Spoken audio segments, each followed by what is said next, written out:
Welcome to all of you.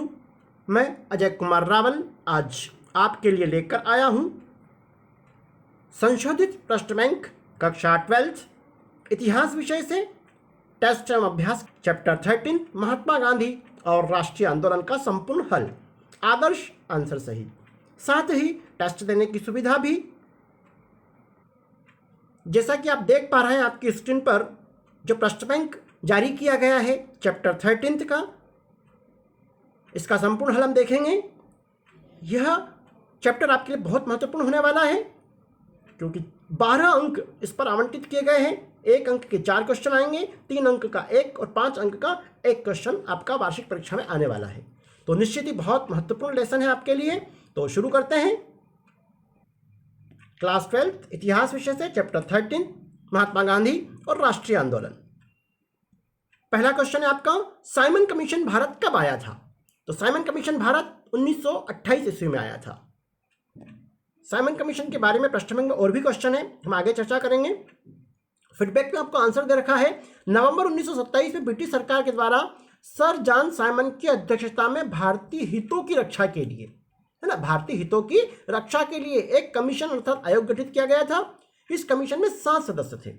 इस commission में 7 सदस्य थे, लेकिन एक भी भारतीय को इसमें शामिल नहीं किया गया। भारतीय हितों की रक्षा के लिए बनाया गया और भारतीयों को इसमें शामिल नहीं किया गया, जिसके कारण भारतीयों ने इसे अपना अपमान समझा और साइमन कमीशन का विरोध करने का निश्चय किया था, है ना। लेकिन भारत का हमारा प्रश्न क्या है कि साइमन कमीशन भारत कब आया था? तो 1928 ईस्वी में भारत आया था, ये आप याद रखिएगा। भारत छोड़ो प्रस्ताव कांग्रेस के किस अधिवेशन में पारित किया गया? तो 1942 ईस्वी के बंबई अधिवेशन में भारत छोड़ो प्रस्ताव पारित किया गया था। बाकी के जो आपको ऑप्शन दे रखे हैं ये भी आपको पता होना चाहिए। 1929 ईस्वी का लाहौर अधिवेशन, है ना, लाहौर अधिवेशन के बारे में भी आपको जानकारी होना चाहिए। पंडित जवाहरलाल नेहरू की अध्यक्षता में हुआ था लाहौर अधिवेशन और इसमें पूर्ण स्वतंत्रता की मांग रखी गई थी। माना कि आपका ये प्रश्न भी वस्तुनिष्ठ में आ सकता है। पूर्ण स्वतंत्रता की मांग किस अधिवेशन में रखी गई थी? तो 1929 ईस्वी के लाहौर अधिवेशन में। किसकी अध्यक्षता में पूर्ण स्वतंत्रता का मांग मान ली गई? तो पंडित जवाहरलाल नेहरू की अध्यक्षता में। और क्या निर्णय हुआ था? 26 जनवरी 1930 ईस्वी को संपूर्ण देश में स्वतंत्रता दिवस मनाने की घोषणा की गई थी। एक और विकल्प था आपका 1920 ईस्वी। तो 1920 ईस्वी का नागपुर अधिवेशन, इस अधिवेशन में असहयोग आंदोलन के कार्यक्रम पर चर्चा की गई थी। ओके, तो असहयोग आंदोलन की जो चर्चा हुई थी वह नागपुर अधिवेशन में हुई थी, बंबई अधिवेशन में भारत छोड़ो पर हुई थी और लाहौर अधिवेशन में पूर्ण स्वतंत्रता की मांग रखी गई थी। अगला था आपका क्वेश्चन, करो या मरो का नारा किसने दिया? तो निश्चित ही सबको पता है, करो या मरो का नारा महात्मा गांधी के द्वारा दिया गया था और यह भारत छोड़ो आंदोलन के तहत दिया गया था, है ना। करो या मरो का नारा भारत छोड़ो आंदोलन के तहत दिया गया था महात्मा गांधी के द्वारा। ओके, महात्मा गांधी ने पहला किसान आंदोलन कहां शुरू किया था? तो चंपारण से पहला आंदोलन शुरू किया था। चंपारण जो बिहार में स्थित था, नील की खेती करने वाले किसानों पर अत्याचार हो रहे थे। उन अत्याचार के खिलाफ महात्मा गांधी ने सबसे पहले आवाज उठाई थी, तो यह उनका पहला आंदोलन था। इसके अलावा भी बाकी आपको फीडबैक में दे रखा है, एक बार इसका जरूर अवलोकन कर लीजिएगा। चोरी चोरा हिंसक घटना के बाद कौन सा आंदोलन स्थगित कर दिया गया? तो असहयोग आंदोलन को स्थगित कर दिया था इस घटना के बाद। चोरी चोरा जो हिंसक घटना हुई थी, यह एक उत्तर प्रदेश का एक स्थान था, है ना। वहां पर चोरी चोरा एक गांव है, उस गांव में पुलिस चौकी थी, उस पुलिस चौकी में ही आग लगा दी थी, है ना। हिंसक भीड़ ने आग लगा दी थी जिसमें कई सारे पुलिसकर्मी जिंदा जलकर मर गए थे, जिससे आहत होकर महात्मा गांधी ने असहयोग आंदोलन स्थगित कर दिया था। ओके, काला कानून किसे कहा गया है? रॉलेट एक्ट को, 1919 ईस्वी के एक्ट को, 1935 के एक्ट को, हंटर रिपोर्ट को? तो राइट आंसर है रॉलेट एक्ट को कहा जाता है। Rowlatt act sir Sydney Rowlatt की अध्यक्षता में एक अधिनियम पारित किया था, जिसमें जेल में डाले जाने का प्रावधान था, है ना। बिना मुकदमा चलाए सीधा जेल में डाले जाने का प्रावधान था। भारतीयों ने इसका विरोध किया और इसे काले कानून की संज्ञा दी थी। नमक सत्याग्रह किस स्थान से प्रारंभ किया गया था? तो राइट आंसर है दांडी। नमक सत्याग्रह की शुरुआत 12 मार्च 1930 ईस्वी को हुई थी। ओके, महात्मा गांधी के नेतृत्व में साबरमती आश्रम से शुरुआत इसकी की गई थी। महात्मा गांधी के नेतृत्व में लगभग 78 अनुयायियों ने साबरमती से यात्रा शुरू की थी और दांडी में तो बहुत सारे लोग इनके साथ एकत्रित हो गए थे। और दांडी जाकर इन्होंने नमक सत्याग्रह प्रारंभ किया था, है ना। 5 अप्रैल को पहुंच गए थे और 6 अप्रैल को इन्होंने दांडी में नमक कानून तोड़कर इस आंदोलन की शुरुआत की थी।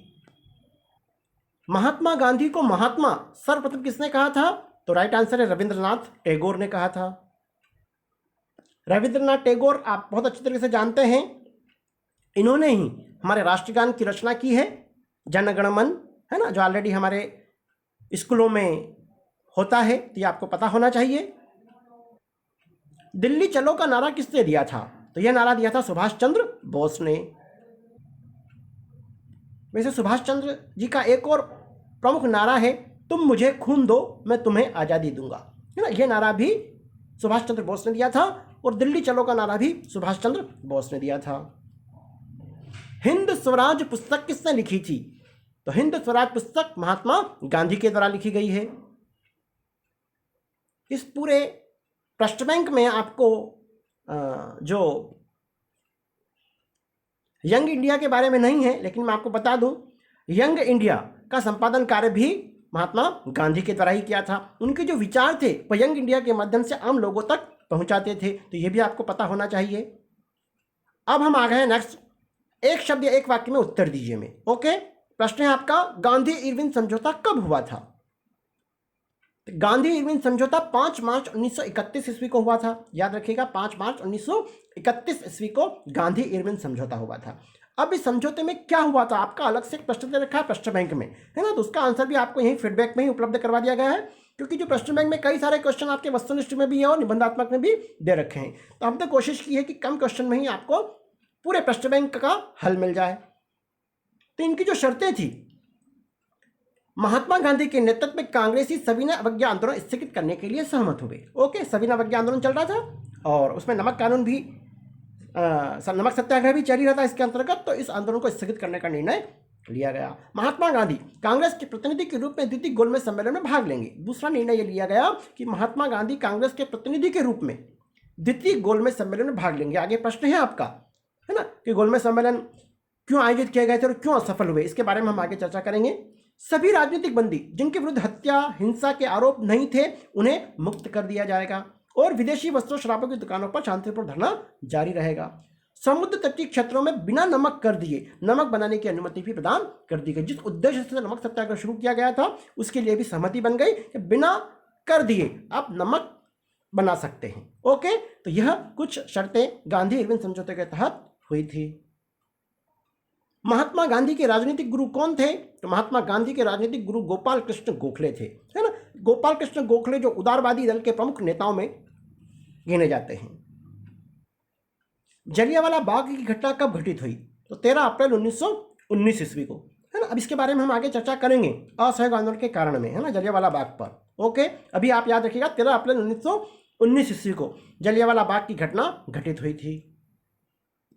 प्रथम गोलमेज सम्मेलन कहाँ आयोजित किया गया था? है ना, तो लंदन में आयोजित किया गया था। अब यहाँ पर एक महत्वपूर्ण बात आपको पता होना चाहिए, प्रथम द्वितीय और तृतीय जो गोलमेज सम्मेलन हुए थे वो सभी लंदन में ही आयोजित हुए थे। एक नंबर में आपको इनकी डेट भी पूछी जा सकती है, तो फीडबैक में आपको दे रखा है। प्रथम गोलमेज सम्मेलन 12 नवंबर 1930 ईस्वी से 13 जनवरी 1931 ईस्वी तक लंदन में आयोजित हुआ था। ओके, जो द्वितीय गोलमेज सम्मेलन था यह 7 सितंबर 1931 ईस्वी से 1 दिसंबर 1931 ईस्वी तक आयोजित हुआ और इसमें कांग्रेस के एकमात्र प्रतिनिधि को शामिल किया गया था। कौन हुए थे एकमात्र प्रतिनिधि? महात्मा गांधी, है ना, याद रखिएगा। तृतीय गोलमेज सम्मेलन 17 नवंबर 1932 ईस्वी से 24 दिसंबर 1932 ईस्वी तक लंदन में ही आयोजित हुआ था और कांग्रेस ने इस सम्मेलन का बहिष्कार किया, तरफ से कोई भी शामिल नहीं हुए थे। महात्मा गांधी ने नमक यात्रा या दांडी यात्रा कब प्रारंभ की थी? तो 12 मार्च 1930 ईस्वी को दांडी यात्रा प्रारंभ की थी और यह दांडी पहुंचे थे 5 अप्रैल 1930 ईस्वी को और 6 अप्रैल 1930 ईस्वी को सांकेतिक रूप से नमक कानून को भंग किया गया था। ठीक है, अब हम आ गए हैं सही जोड़ी पर। असहयोग आंदोलन का प्रारंभ हुआ था 1920 ईस्वी में। भारत छोड़ो आंदोलन प्रारंभ हुआ था 1942 ईस्वी में। साइमन कमीशन 1928 ईस्वी में आया था। दांडी यात्रा 1930 ईस्वी में की गई थी और गांधी इरविन समझौता 1931 ईस्वी में हुआ था। फीडबैक पे भी आप देख पा रहे हैं, साइमन कमीशन 1928, असहयोग आंदोलन 1920, दांडी यात्रा 1930, गांधी इरविन समझौता 1931 और भारत छोड़ो आंदोलन 1942 राइट आंसर है। ओके, अब प्रश्न बैंक में जो आपके 3 अंक और 5 अंक के जो क्वेश्चन दे रखे हैं उनके आदर्श आंसर अब हम हल करेंगे, जो वस्तुनिष्ठ प्रश्नों की तर्ज पर ही आपके निबंधात्मक प्रश्न तैयार होने वाले हैं। ओके, दांडी यात्रा का क्या उद्देश्य था? अब 3 अंक में आएगा तो आपको 3 बिंदु कम से कम लिखना रहेंगे। तो आप लिख सकते हैं दांडी यात्रा का मुख्य उद्देश्य अंग्रेजों द्वारा लागू नमक कानून के विरुद्ध इस कानून को भंग करना था, है ना। नमक पर कर लगा रखा था तो इस कानून को भंग करना उनका मुख्य उद्देश्य था। नमक भारत के समुद्र तटों पर पर्याप्त मात्रा में उपलब्ध था, किंतु भारतीय सीधे नमक नहीं बना सकते थे और उसका उपयोग भी नहीं कर सकते थे। तीसरा बिंदु आप बना सकते हैं, अंग्रेजी शासन ने भारतीयों को नमक बनाने का अधिकार नहीं दिया था, है ना, क्योंकि इस पर बहुत टैक्स लेते थे और यदि कोई नमक बनाते पाया जाता था तो उसको गिरफ्तार कर लिया जाता था। तो इसलिए दांडी यात्रा के कुछ उद्देश्य यहाँ पर बताए गए हैं, ये आप जरूर राइट डाउन कर लीजिएगा और जरूर याद करें, एग्जाम की दृष्टि से बहुत ही महत्वपूर्ण क्वेश्चन है। रोलेट एक्ट पर संक्षिप्त में जानकारी दीजिए। जस्ट हम रोलेट एक्ट के बारे में चर्चा कर चुके हैं, काले कानून के नाम से जाना जाता है।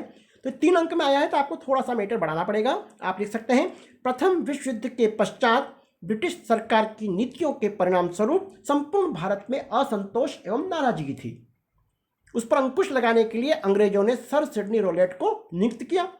रोलेट ने अपनी रिपोर्ट में कहा कि तत्कालीन परिस्थितियों में जो भी राजद्रोहात्मक गतिविधियों के संदेह में शामिल हो उस व्यक्ति को बिना मुकदमा चलाए बंदी बनाने और किसी भी प्रकार की जमानत पर प्रतिबंध लगाने का अधिकार प्राप्त हो, है ना। ये प्रश्न की जान है, ये आप जरूर लिखिएगा। रोलेट एक्ट ने अपनी रिपोर्ट में क्या कहा था, ये चीज आपको जरूर हाईलाइट करना जरूरी है। इसी आधार पर 1919 ईस्वी का रोलेट अधिनियम पारित किया गया और भारतीयों ने इस अधिनियम का विरोध किया। अब क्यों विरोध किया? क्योंकि डायरेक्ट सीधा बिना मुकदमा चला जेल में डाल जाने का प्रावधान था और किसी भी प्रकार की जमानत पर भी प्रतिबंध लगा दिया था। इसलिए भारतीयों ने इस काले कानून को का विरोध करना शुरू कर दिया था और इसे काले कानून की संज्ञा दी थी। ओके, फीडबैक में भी आपको पैराग्राफ में भी आप लिख सकते हैं, वहां पर आपको बिंदुवार दे रखा है, आप पैराग्राफ में भी इसका आंसर लिख सकते हैं। साइमन कमीशन भारत क्यों आया और उसका भारत में विरोध क्यों हुआ, है ना। दोनों क्वेश्चन मिल रहे हैं इसके 3 अंक में आपको, तो बहुत संक्षेप में दोनों का आंसर आ जाना चाहिए। तो आप लिख देंगे 1919 ईस्वी के अधिनियम की समीक्षा के लिए तथा भारतीयों के हितों की रक्षा के लिए 1927 ईस्वी में ब्रिटिश सरकार के द्वारा सर जॉन साइमन की अध्यक्षता में एक आयोग गठित किया गया या एक कमीशन गठित किया गया। इसी उद्देश्य से 1928 ईस्वी में साइमन भारत आया था, है ना। साइमन की अध्यक्षता में 1927 में गठन हुआ और 1928 में साइमन भारत आया था। किस उद्देश्य से? भारतीयों के हितों की रक्षा और 1919 अधिनियम की समीक्षा के लिए। ओके, ये उद्देश्य था। अब उसका विरोध क्यों हुआ?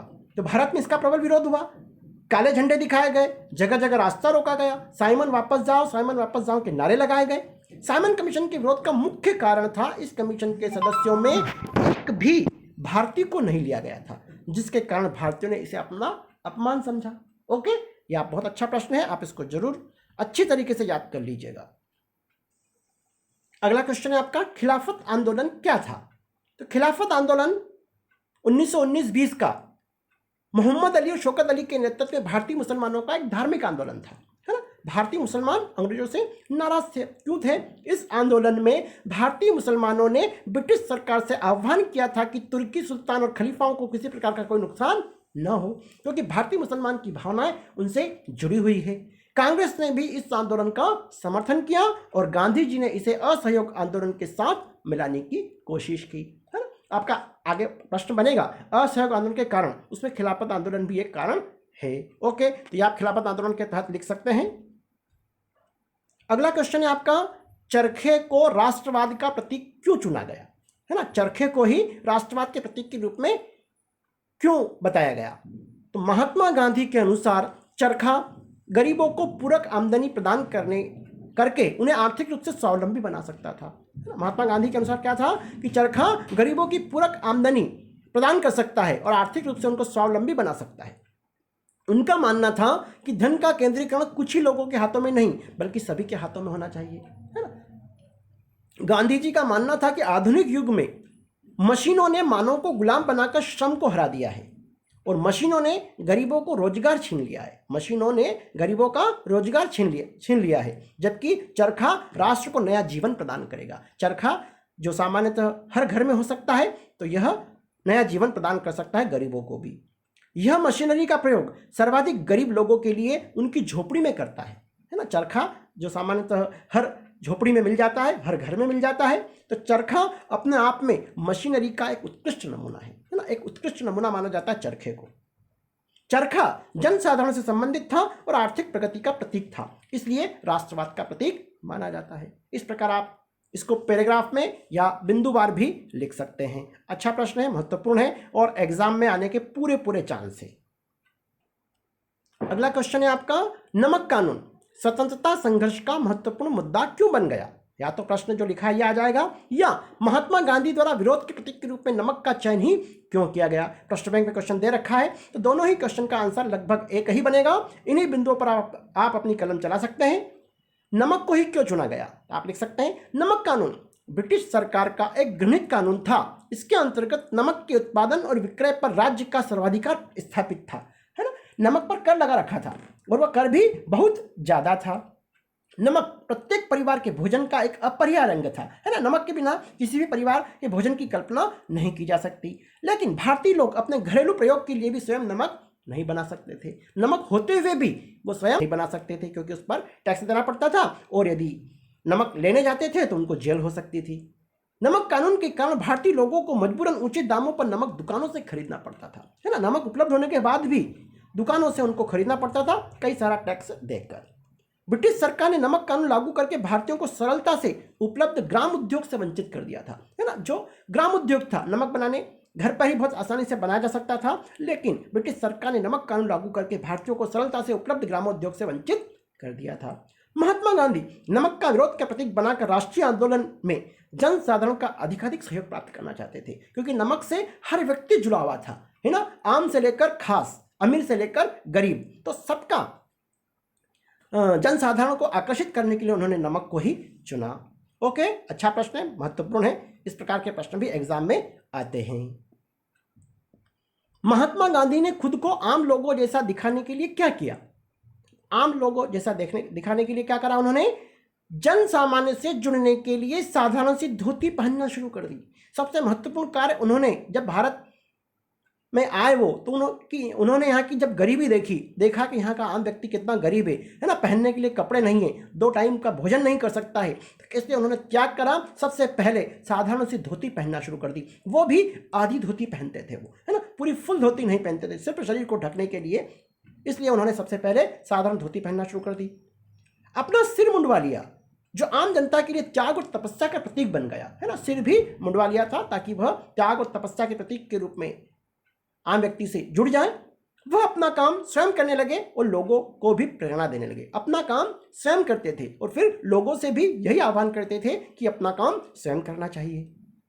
उन्होंने अपने आप को किसानों एवं आम जनता से सीधे जुड़ने का प्रयास किया, जिससे वो विशिष्ट होते हुए भी आम नागरिक जैसे हो गए, है ना। वह आम नागरिक से मिलने के लिए कहीं पर भी चले जाते थे और उनसे बिल्कुल बहुत अच्छी तरीके से बात करते थे, तो जिससे आम व्यक्ति उनके प्रति आकर्षित होते चले गए। उन्होंने सादा जीवन उच्च विचार को अपने जीवन में अपना लिया। सादा जीवन उच्च विचार को अपने जीवन में अपना लिया। इस प्रकार महात्मा गांधी ने खुद को आम लोगों जैसे दिखाने के लिए इस प्रकार के प्रयास किए। असहयोग आंदोलन के उत्तरदायी कारण कौन से थे? या असहयोग आंदोलन एक तरह का प्रतिरोध क्यों था? असहयोग आंदोलन के उत्तरदायी कारण, या आपके प्रश्न में दे रखा है असहयोग आंदोलन एक तरह का प्रतिरोध क्यों था, है ना। दोनों का आंसर लगभग बिंदु यही बनेंगे, शब्दों को थोड़ा सा परिवर्तन करना पड़ेगा आपको। आप लिख सकते हैं प्रथम विश्व युद्ध। जो प्रथम विश्व युद्ध के समय भारतीयों को सहयोग प्राप्त करने के लिए ब्रिटिश सरकार ने कई प्रकार की घोषणाएं की थी, किंतु युद्ध समाप्ति के बाद उन पर कोई विचार विमर्श नहीं किया गया। इस कारण भारतीय लोग नाराज थे और उन्होंने असहयोग आंदोलन को शुरू किया। यह असहयोग आंदोलन एक तरह का प्रतिरोध था, तो आप लिख सकते हैं। इसको थोड़े से शब्द चेंज करना पड़ेंगे। प्रथम विश्व युद्ध में जो वादे किए गए थे वो वादे पूरे नहीं किए गए, इस कारण असहयोग आंदोलन एक तरह का प्रतिरोध के रूप में सामने आया, है ना। इस प्रकार के शब्द थोड़े से परिवर्तन करना पड़ेंगे। 1917 ईस्वी की रूसी क्रांति, आप सब जानते हैं असहयोग आंदोलन के प्रारंभ होने के पूर्व ही 1917 ईस्वी में रूसी क्रांति हुई थी और उस घटना से प्रेरित होकर भारतीयों में भी एक नया जोश आया और उन्होंने अंग्रेजों के खिलाफ आंदोलन करने की सोची, जो असहयोग आंदोलन के रूप में सामने आया। 1919 ईस्वी का रोलेट अधिनियम के बारे में हम अभी चर्चा कर ही चुके हैं। सर सिडनी रोलेट की अध्यक्षता में एक अधिनियम पारित किया गया था जिसमें बिना मुकदमा चलाए सीधे जेल में डाले जाने का प्रावधान था और किसी भी प्रकार की जमानत भी नहीं दी जाए, इस प्रकार का प्रावधान था, जिससे किसानों का भारतीयों का लगातार शोषण हो रहा था। इस कारण भारतीयों ने मिलकर असहयोग आंदोलन शुरू किया। 13 अप्रैल 1919 ईस्वी का जलियांवाला बाग हत्याकांड, यह भी आपको पता होना चाहिए। 13 अप्रैल जब रोलेट अधिनियम के विरोध में अमृतसर के जलियांवाला बाग में लोग एकत्रित हुए थे, भारतीय लोग एकत्रित हुए और उन्होंने अंग्रेजों की नीतियों के खिलाफ विरोध प्रदर्शन के लिए इकट्ठे हुए थे। लेकिन जनरल डायर ने वहां पर आकर गोलियां बरसाना शुरू कर दी, बिना कोई सूचना दिए गोली बरसाना शुरू कर दी, जिसमें कई लोग मारे गए थे। इतिहास में घटना जलियांवाला बाग हत्याकांड के नाम से जानी जाती है। तो इसका भी प्रतिरोध के रूप में ही असहयोग आंदोलन सामने आया। खिलाफत आंदोलन के बारे में जस्ट हम अभी चर्चा कर चुके हैं। ओके, तो ये महत्वपूर्ण बिंदु है, आप एक दो लाइन में इसको जरूर डिस्क्राइब करिएगा। जिस प्रकार का प्रश्न हो उसके हिसाब से इसको ढाल लीजिएगा, लेकिन बिंदु आपके यही रहेंगे। इन्हीं बिंदुओं पर आपको अपनी कलम चलाना है। किसान महात्मा गांधी को किस तरह देखते थे? अब किसान महात्मा गांधी को किस तरह देखते थे? महात्मा गांधी को मसीहा के रूप में देखते थे। किसान महात्मा गांधी को मसीहा के रूप में देखते थे। उनकी नज़र में वह चमत्कारी व्यक्ति थे। मसीहा मतलब ईश्वर के प्रतिनिधि के रूप में देखते थे उनको, और वो एक चमत्कारी व्यक्ति मानते थे कि कुछ भी कार्य हो महात्मा गांधी कर सकते हैं। भारत के किसानों के लिए गांधी जी एक उद्धारक के समान थे। उद्धारक मतलब जिस प्रकार ईश्वर हमारा उद्धार कर सकते हैं, ऐसे ही गांधी जी भी किसानों की जो भी मांगे हैं या किसानों की जो समस्या हैं, उन समस्या का समाधान महात्मा गांधी कर सकते हैं। भारतीय किसानों में गांधी जी, गांधी बाबा, गांधी महाराज अथवा महात्मा जैसे अनेक सम्मान सूचक नामों से भी जाने जाते थे। उनको अलग अलग नामों से पुकारा जाता था। भारतीय किसानों का यह मानना था कि गांधी जी उन्हें लगान की ऊंची दरों और दमनकारी अंग्रेज अधिकारियों से बचा सकते हैं। भारतीय किसान ये सोचते थे कि अगर हमें कोई लगान की ऊंची दरों से बचा सकता है या दमनकारी अंग्रेज अधिकारियों से जो बचा सकता है, तो महात्मा गांधी है। भारत की गरीब जनता, विशेषकर किसान, महात्मा गांधी की सात्विक जीवन शैली और उनके द्वारा ग्रहण किए गए धोती और चरखा जैसे प्रतीकों से भी बहुत अधिक प्रभावित हुए, है ना। यह आप बिंदु लिख सकते हैं। किसान महात्मा गांधी को किस तरह देखते थे। राष्ट्रीय आंदोलन के अध्ययन के लिए अखबार महत्वपूर्ण स्रोत क्यों हैं, स्पष्ट कीजिए। अब इस प्रकार के प्रश्न तो आप अपने स्वविवेक से भी लिख सकते हैं, है ना। अखबारों से किस प्रकार महत्वपूर्ण स्रोत थे, आप 1 या 2 बार पढ़ लीजिएगा और अपने विवेक से, अपने हिसाब से इस क्वेश्चन का आंसर आप लिख सकते हैं। फिर भी आपको सहायता मिल जाए इसके लिए क्वेश्चन यहाँ पर क्वेश्चन का आंसर उपलब्ध करवाया गया है। अंग्रेजी तथा विभिन्न भारतीय भाषाओं में छपने वाले समाचार पत्रों से भारतीय राष्ट्रीय आंदोलन की हमें महत्वपूर्ण जानकारी प्राप्त होती थी। उस समय कई भाषाओं में समाचार पत्र छपते थे या अखबार छपते थे, जिससे भारतीय राष्ट्रीय आंदोलन की हमें महत्वपूर्ण जानकारी प्राप्त होती है। पहला बिंदु आप बना देंगे। दूसरा बना सकते हैं, भारतीय राष्ट्रीय आंदोलन में भाग लेने वाले केंद्रीय क्रांतिकारियों से लेकर स्थानीय क्रांतिकारियों की गतिविधियों की महत्वपूर्ण जानकारी भी अखबारों के माध्यम से मिलती है। ओके, अब अखबार हमारे क्वेश्चन में लिखा है तो आप अखबार लिख दीजिएगा। यदि परीक्षा में क्वेश्चन समाचार पत्र आए तो आप समाचार पत्र लिख दीजिएगा, दोनों चलेगा, नो प्रॉब्लम। अखबार या समाचार पत्रों से ब्रिटिश सरकार के दृष्टिकोण के बारे में भी पता चलता था, है ना। जब विरोध हो रहा है या जो क्रांतिकारी गतिविधियां हो रही है तो उसका क्या रिएक्शन है ब्रिटिश सरकार का, तो वो भी हमें अखबार के माध्यम से पता चलता था। अखबार या समाचार पत्र विशेषकर महात्मा गांधी के बारे में विशेष नजर रखते थे। जो उस समय के अखबार थे वह महात्मा गांधी के बारे में विशेष नजर रखते थे और उनके भारतीय राष्ट्रीय आंदोलन की गतिविधियों को प्रकाशित करते थे। महात्मा गांधी किस प्रकार भारतीय राष्ट्रीय आंदोलन में अपना योगदान दे रहे थे, कौन कौन सी गतिविधियां कर रहे थे, उनको स्पेशली प्रकाशित करते थे। ये भी जानकारी मिलती थी महात्मा गांधी के बारे में भी। अखबार समाचार पत्र से भारतीय राष्ट्रीय आंदोलन के पक्ष और विपक्ष की गतिविधियों की जानकारी भी मिलती है और उनके विचारों की पर्याप्त जानकारी मिलती है। पक्ष और विपक्ष की, है ना, जो सरकार है उसके बारे में भी पता चलता है, और जो यहाँ से अंग्रेजी सरकार को भगाना चाहते थे भारतीय लोग, तो उनके बारे में भी विचार की पर्याप्त जानकारी हमें अखबारों के माध्यम से मिलती है। तो राष्ट्रीय आंदोलन के अध्ययन में अखबार बहुत ही महत्वपूर्ण स्रोत माने जाते हैं। लास्ट में आप जरूर ये लाइन लिख दीजिएगा। अच्छा प्रश्न है, महत्वपूर्ण है, वेरी वेरी आईएमपी है। इस प्रकार के क्वेश्चन बिल्कुल आते ही आते हैं। अगला क्वेश्चन है, भारतीय स्वतंत्रता अधिनियम 1947 की मुख्य धाराएं कौन कौन सी थी। ये आपके प्रश्न में नहीं दे रखा है, लेकिन आपकी परीक्षा में वार्षिक परीक्षा के लिए अति महत्वपूर्ण है। इसको भी आप एक बार जरूर राइट डाउन कर लीजिएगा और देख लीजिएगा। इस अधिनियम के द्वारा 14 अगस्त की मध्य रात्रि अर्थात 15 अगस्त को भारत का विभाजन कर पाकिस्तान की स्थापना कर दी गई। सिंध, उत्तर पूर्वी सीमा प्रांत, पश्चिमी पंजाब, बलूचिस्तान तथा असम का सिरहट जिला पाकिस्तान में तथा शेष भारत में रहेगा। है ना, जो पाकिस्तान में जाएगा वो सीमा का यहाँ पर नाम दिया गया है, आप जरूर याद कर लीजिएगा। भारत और पाकिस्तान दोनों अधिराज्यों में एक एक गवर्नर जनरल होगा, जिसकी नियुक्ति उसके मंत्रिमंडल की सलाह से की जाएगी। देशी रियासतों को स्वतंत्र घोषित कर दिया गया, उनको किसी भी अधिराज्य में सम्मिलित होने की स्वतंत्रता प्रदान कर दी गई। बहुत बड़ी चाल चल के गए थे अंग्रेज लोग, है ना, लेकिन इससे बहुत अच्छी तरीके से निपटा हमारे सरदार वल्लभ भाई पटेल ने, जो लौह पुरुष के नाम से जाने जाते हैं। इनके बारे में हम आगे जो लेसन 15 है उसके बारे में चर्चा करेंगे। इस अधिनियम द्वारा यह व्यवस्था की गई कि ब्रिटिश सरकार दोनों अधिराज्यों की विधानसभाओं को सत्ता का उत्तरदायित्व सौंप देगी। है ना, 1946 में जो चुनाव हुए थे, जो सरकार उस समय की थी, तो यह उनको सौंप देंगे। ओके, तो यह अधिनियम की मुख्य धारा यहाँ पर बताई गई है।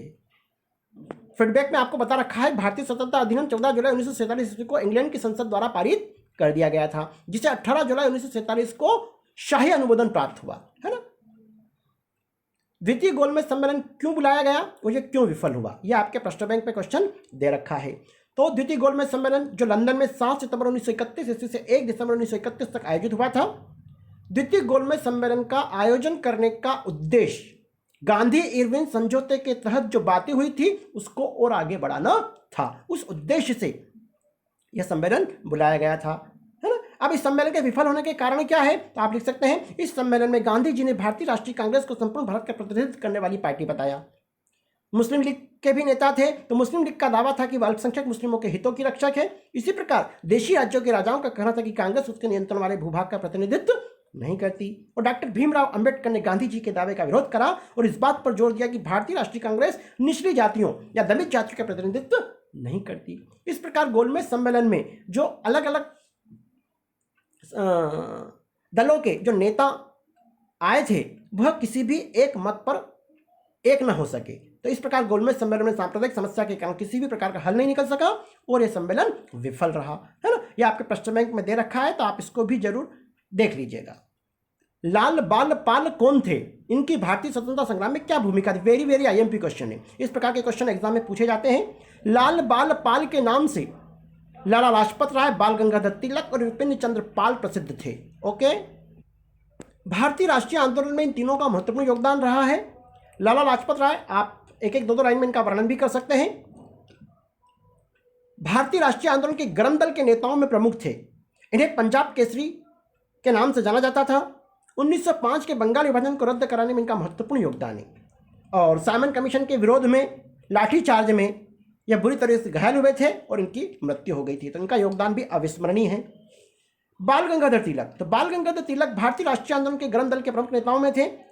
इन्हें इतिहास में लोकमान्य तिलक के नाम से जाना जाता है। ओके, इनका प्रसिद्ध नारा था, स्वराज मेरा जन्म सिद्ध अधिकार है और मैं इसे लेकर रहूंगा। विपिन चंद्र पाल, भारत के राष्ट्रवादी आंदोलन की रूपरेखा तैयार करने में प्रमुख भूमिका निभाने वाले लाल बाल पाल की तिकड़ी में विपिन चंद्र पाल भी राष्ट्रवादी नेता थे। एक शिक्षक थे, पत्रकार थे, लेखक थे, वक्ता थे। ओके, इन्होंने भारत में क्रांतिकारी विचारों का जनक भी माना जाता है। 1905 का जो बंगाल विभाजन हुआ था उसको पुनः स्थगित करने में इन तीनों का महत्वपूर्ण योगदान रहा है। ओके, अच्छा प्रश्न है, आईएमपी है, महत्वपूर्ण है। अब हम आ गए लास्ट प्रश्न, असहयोग आंदोलन का महत्व। असहयोग आंदोलन गांधी जी के नेतृत्व में भारत का पहला जन आंदोलन था। इसका महत्व निम्नलिखित बिंदुओं के माध्यम से समझा जा सकता है। आपको पहली लाइन प्रश्न के आधार पर लिखना चाहिए। असहयोग आंदोलन ने भारतीय राष्ट्रीय कांग्रेस को अंग्रेजी शासन से मुक्ति के लिए राष्ट्रीय संघर्ष में जनसाधारण का संगठनकर्ता नेतृत्वकर्ता बना दिया। ओके, यह आंदोलन मात्र शिक्षित वर्ग तक सीमित नहीं था, बल्कि यह आंदोलन आम जनता का आंदोलन बन गया था। इसमें आम जनता भी जुड़ गई थी। इस आंदोलन के माध्यम से कांग्रेस ने पहली बार प्रार्थना पत्रों के स्थान पर कठोर कदम उठाया और ब्रिटिश सरकार से सीधी टक्कर ली थी। इस आंदोलन ने ही जनसाधारण को निडरता, आत्मनिर्भरता और स्वदेशी का पाठ पढ़ाया और राष्ट्रीय आंदोलन को मजबूती प्रदान की। इस आंदोलन के गांव-गांव तक पहुंचने के कारण संपूर्ण देश में राजनीतिक चेतना और राष्ट्रवाद का भी विकास हुआ था। आप सब जानते हैं महात्मा गांधी के नेतृत्व में 3 आंदोलन महत्वपूर्ण हुए हैं। पहला था असहयोग आंदोलन, दूसरा सविनय अवज्ञा आंदोलन, इसी के अंतर्गत नमक सत्याग्रह भी चलाया गया था, और तीसरा आंदोलन था भारत छोड़ो आंदोलन। ओके, और भारत छोड़ो आंदोलन के तहत उन्होंने करो या मरो का नारा भी दिया था। इस प्रकार महात्मा गांधी और राष्ट्रीय आंदोलन का यह प्रश्न बैंक पर आधारित टेस्ट और अभ्यास कार्य पूर्ण हुआ। सबमिट करने के बाद व्यू स्कोर पर आ गए हम। अब व्यू स्कोर देख लेते हैं।